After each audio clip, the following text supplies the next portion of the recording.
आहा, काय सुरेख भाजी दिसते नाही का? तर चला ही छान पनीर टिक्का मसाला भाजी बनवण्यासाठीची रेसिपी पाहूया. तर एक कुकरमध्ये 3 ते 4 टोमॅटो, 1 ते 2 कांदे, थोडेसे काजू, त्यानंतर लसूण, अद्रक आणि काही खडे मसाले आणि थोडंसं मीठ टाकून 3 शिट्ट्या होऊ द्या. त्यामध्ये थोडंसं पाणी ॲड करा. त्या शिट्ट्या झाल्या की त्यानंतर टोमॅटोच्या वरचा कव्हर काढून घ्या आणि सगळं असं मिक्सरमध्ये बारीक करा. ह्याची प्युरी एकदम स्मूथ अशी होईल, खूप छान होईल. त्यानंतर टिक्का मसाला हा दुधामध्ये अर्धी वाटी दुधामध्ये थोडंसं पाणी ॲड करून टिक्का मसाला ॲड करा.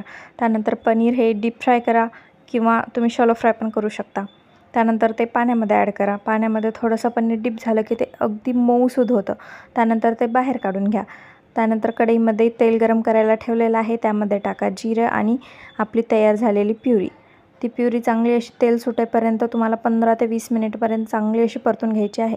त्यानंतर त्यामध्ये थोडीशी हळद, साखर आणि मीठ हे ॲड करा. साखर याच्यासाठी की भाजीची टेस्ट एकदम त्याने जब्बर लागते. नक्की ट्राय करा.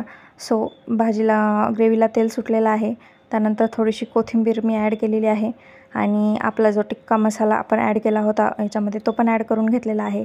सगळ्याला 15 मिनटासाठी छान असं परतलं. तेल सुटलं की त्यामध्ये नंतर गरम पाणी ॲड करा. गरम पाण्याची त्याला 5 ते 7 मिनिट उकळी आली छानशी की त्यानंतर त्यामध्ये पनीरचे क्यूब्स ॲड करा आणि अजून 5 ते 7 मिनिट छान अशी शिजवा. भाजी एक नंबर लागते. नक्की ट्राय करा आणि आवडलं तर लाईक नक्की करा.